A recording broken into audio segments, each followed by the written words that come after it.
എടാ എന്റെ ലാപ്ടോപ്പ് കണ്ടോ? എന്റെ ലാപ്ടോപ്പ് എനിക്കെങ്ങനെ അറിയാം? അല്ല നിനക്കെന്തിനപ്പോ ലാപ്ടോപ്പ് സാധാരണ ഈ സമയത്ത് കൂർക്കം പരിപാടി? എടാ ഇന്ന് ടീച്ചേഴ്സ് ഡേ ആണ്. ലക്ഷ്യയിലൊക്കെ പിള്ളേർ ഇൻസ്റ്റാഗ്രാമിൽ 1 പോസ്റ്റിംഗ് ആണ്. അത് ഇന്നായിരുന്നല്ലേ? എനിക്ക് ടീച്ചേഴ്സ് ഡേ എന്ന് പറയുമ്പോൾ ചൂരലൊക്കെ ഇങ്ങനെ വീശണ ഓർമ്മ വരുന്നത്. ഒരാൾക്കിന് ഒരാടിയൊക്കെ കിട്ടിയത് നന്നായി. അല്ലെങ്കിൽ ഞാൻ ഹാപ്പ് പോലെ അണ്ടർവേൾഡ് ഓണായ. നീ എന്തായാലും അശ്വതിന്റെ റൂമിൽ പോയി നോക്കാം. അവൾ നല്ല മണി ഹൈസ്റ്റിന്റെ പുതിയ സീസൺ തുടങ്ങിയിട്ട് പറഞ്ഞാൽ ഭയങ്കര ഹൈപ്പ് ഒന്ന് പോയി നോക്കിയത്. ഒറ്റൊന്നിനും സ്വന്തമായിട്ട് നെറ്റ്ഫ്ലിക്സ് എടുക്കാൻ പറ്റത്തില്ല. പുതിയ സീസൺ ഒന്നും പറയണ്ട, അതെ, നെറ്റ്ഫ്ലിക്സിൽ ഓസി അടിച്ച് കഴിഞ്ഞിട്ടുണ്ടെങ്കിൽ എൻ്റെ ലാപ്ടോപ്പിൽ കൊണ്ടുപോകും. പിന്നെ ഇവിടെ ഫോണിൽ ടെലിഗ്രാം ഉണ്ടാവും. നിന്റെ സ്ക്രാച്ച് വേണ ലാപ്ടോപ്പ് ആർക്ക് വേണം? അല്ല ഈ നേരത്ത് നിങ്ങൾക്ക് ലാപ്ടോപ്പ്? പിന്നെ ടീച്ചേഴ്സ് ഡേ ആണ്. നമുക്ക് കുറച്ച് വീഡിയോസ് ഒക്കെ എഡിറ്റ് ചെയ്ത് ഇൻസ്റ്റാഗ്രാമിലൊക്കെ ഇടണ്ടേ? ഓ ശരിയാ, ഐ സ്റ്റിൽ റിമെമ്പർ. ഡെയിലി രാവിലെ 6 മണിക്ക് എണീച്ച് ട്യൂഷന് പോകുന്ന ടീച്ചേഴ്സ് ഒക്കെ അടിപൊളി മോട്ടിവേഷൻ ആയിരുന്നു. മോട്ടിവേഷൻ വല്ലാത്തൊരു ഐറ്റം തന്നെയാണ്. പണ്ട് ലക്ഷ്യയിലൊക്കെ പഠിക്കുമ്പോൾ ഫാക്കൽറ്റീസൊക്കെ ഭയങ്കര മോട്ടിവേഷനാണ്. ആൻഡ് ഇപ്പോൾ നാട്ടുകാരെ നമ്മളോട് ഇത്ര പെട്ടെന്ന് SSC തീർത്തോന്ന് ചോദിക്കുമ്പോൾ ഉണ്ടാകുന്നൊരു ഫീൽ ഉണ്ടല്ലോ, അത് പറയാണ്ടിരിക്കാൻ പറ്റില്ല. അല്ല നീ എന്ത് ലാപ്ടോപ്പ് എടുത്തായിരുന്നു? ഇന്നലെ ഹാൻസിയുടെ റൂമിൽ യക്ഷി ചിരിക്കുന്ന പോലത്തെ സൗണ്ട് കേട്ടിരുന്നു. മിക്കവാറും അവൾ വല്ല മൂവി കാണാനായിട്ട് വല്ല എടുത്തിട്ടുണ്ടാവും. നീ ഒന്ന് പോയി നോക്കിയേ.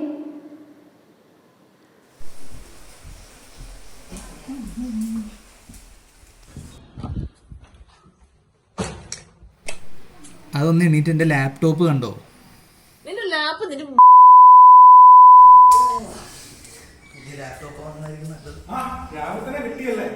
ഒരു എനർജി കിട്ടാൻ വേണ്ടി. അല്ല മാൻ, നീ എന്റെ ലാപ്ടോപ്പ് എടുത്തായിരുന്നു? അതോ അവിനെ സാർ കുറച്ചു മുമ്പ് കൊണ്ടുപോകുന്നുണ്ടായിരുന്നല്ലോ. ഓ സാറിന്റെ അല്ലായിരുന്നു, ഞാൻ ചോദിച്ചിട്ടായിരുന്നു. Independent examination. 1 second students. ഞാൻ ക്ലാസ് എടുക്കുകയാണ്.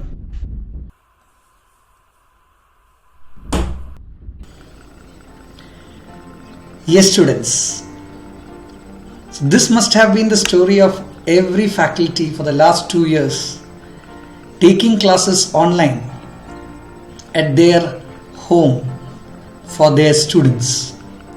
I think on this Teachers' Day, it's time to thank all those teachers across the world who have taken so much pain, so much efforts to make sure they deliver their lectures to the best of their abilities.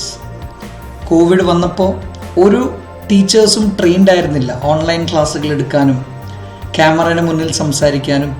അല്ലേ, ഒരു ക്യാമ്പസിൻ്റെ ഉള്ളിൽ കുട്ടികളുടെ sound കേട്ട് ഡൗട്ടുകൾ കേട്ട് repetitions. എനിക്കിപ്പോഴും as A faculty എനിക്കറിയാം, കുട്ടികൾ repeat ചെയ്യുമ്പോൾ അവരെ കൊണ്ട് ഞാൻ കാര്യങ്ങൾ പറയിപ്പിക്കുമ്പോൾ എല്ലാം എനിക്കത് കാണാൻ പറ്റുമായിരുന്നു. കോവിഡ് വന്ന സമയത്ത് ഭയങ്കര ടെൻഷനായിരുന്നു എങ്ങനെയാണ് ക്ലാസ് എടുക്കുക. So I think it has been a very very different journey, and എല്ലാ ഫാക്കൽറ്റീസും വളരെ നല്ല രീതിയിൽ ഈ ഒരു മെത്തേഡ് ഓഫ് ടീച്ചിങ്ങിലേക്ക് അഡ്ജസ്റ്റ് ആയി.